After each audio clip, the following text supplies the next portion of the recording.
జగన్మోహన్ రెడ్డి గారి ప్రభుత్వం ఏం కఠిన నిర్ణయాలు తీసుకొని టీచర్లను ఇబ్బంది పెట్టిందో, మరెందుకు అప్పుడు టీచర్లు ఆ ప్రభుత్వం మీద అంత తీవ్రంగా స్పందించారో నిజంగా ఇప్పటికీ అంతుచిక్కని ప్రశ్నే. ఏదో మార్నింగ్ వస్తే ఫేస్ రీడింగ్ పెట్టో, లేకపోతే ఫింగర్ ప్రింట్ పెట్టో, ఇలాంటి మామూలుగా అటెండెన్స్ల కోసం ఇటువంటి ఏర్పాట్లు చేసినందుకే ఆ స్థాయిలో వాళ్ళకు వ్యతిరేకత స్టార్ట్ అయిపోయినట్లుంది.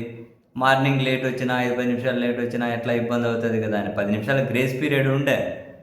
అయినా కూడా చాలా తీవ్ర వ్యతిరేకత. రోడ్ల మీదకి వచ్చి ఊ అంటావా జగన్, ఊహు అంటావా జగన్ అని పాట పాడారు. ఇప్పుడు అవే లిరిక్ వైరల్ అవుతూ ఉన్నాయి ఆంధ్రప్రదేశ్లో నెట్టింట. ఈసారి లిరిక్ మారింది.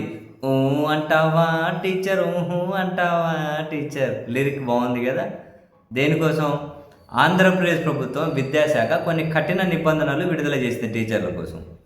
ఉదయం 9 దాటి 1 నిమిషం ఆలస్యంగా వచ్చినా కూడా లేటినే, అటెండెన్స్ లేటిని రిజిస్టర్ అవుతుంది. 10 నిమిషాల గ్రేస్ పీరియడ్ ఉంటుంది కదా, అంటే మంత్లీ ఒకసారి లేదా మ్యాక్సిమం 2 సార్లే అది పనికొస్తుంది. 9 దాటి 1 నిమిషం లేట్ వచ్చినా కూడా లేటిన్ అవుతుంది. ప్రాథమిక పాఠశాలల్లో అయితే 3:30 దాటి అంటే 3:30. ఇంకా నెక్స్ట్ ఉప ప్రాథమిక పాఠశాల, జిల్లా పరిషత్ స్కూళ్ళల్లో అయితే 4 కంటే ముందు. అంటే స్కూళ్ళల్లో అయితే 3:30 కంటే 1 నిమిషం ముందు వెళ్ళిపోయిన అవుట్ టైం నమోదు చేసిన, అండ్ మిగిలిన స్కూళ్ళల్లో 4 కంటే ముందు 1 నిమిషం అవుట్ టైం చేసినా కూడా అది తొందర వెళ్ళిపోయినట్లే రిజిస్టర్ అవుతుంది. ఖచ్చితంగా ఉండి తీరాల్సిందే. అండ్ పొద్దున లీవ్ తీసుకొని మధ్యాహ్నం వచ్చే వాళ్ళు ఉంటారు కదా, వాళ్ళు ఖచ్చితంగా 1 కంటే ముందే అటెండెన్స్ వేయాలి.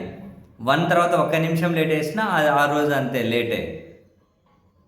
లేదు మధ్యాహ్నం అనేది ఎవరన్నా వెళ్తారు కదా, పొద్దున పనిచేసి మధ్యాహ్నం లీవ్ పెట్టుకుంటారు కదా, వాళ్ళు 12:30 తర్వాతనే, 12:30 ముందు వెళ్ళకూడదు. అన్ని నిబంధనలు కఠినతరం చేశారు. అంటే 1 నిమిషం కూడా అటు ఇటు అయినా కూడా లేటినే అవుతుంది అని చెప్పి చాలా కఠిన నిబంధనలే ఉపాధ్యాయుల కోసం ప్రభుత్వం తీసుకొని వచ్చింది. మరి ఇప్పుడు ఉపాధ్యాయులు ఎట్లా ఏమంటారు? అంటావా టీచర్, అంటావా టీచర్. మొన్ననే విజయవాడ ధర్నా చౌక్ దద్దరిల్లినట్లుంది. అయ్యా మాకు పిఆర్ కమిషన్ చైర్మన్ వేయండి, అయ్యా మాకు కమిటీ వేయండి, 30% ఐఆర్ ఇవ్వండి, 4 డిఏలు 2 డిఏలు అన్నా ఇవ్వండి, రకరకాల డిమాండ్లతో ప్రభుత్వం ఉలికినట్లేదు, పలికినట్లు లేదు. ఇప్పుడు మళ్ళీ ఇంకొన్ని నిబంధనలు పెట్టారట. మరి దీని మీద ఎలా స్పందిస్తారు అని. ఇప్పుడు నేను ప్రభుత్వం పెట్టిన నిబంధనల మీద నేనేమీ కమెంట్ చేయట్లేదు.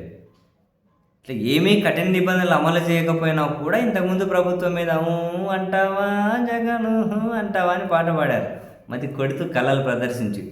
మరి ఇప్పుడు ఈ నిబంధనలు, వీళ్ళు అమలు చేస్తున్నటువంటి కఠిన నిబంధనలు, మరి ఇప్పుడు ఎట్లా చెప్పాలి? టీచర్లే చెప్పాలి. అంటావా టీచర్, అంటావా అంటే మీరే చెప్పాలి. మరి ఏమంటారు?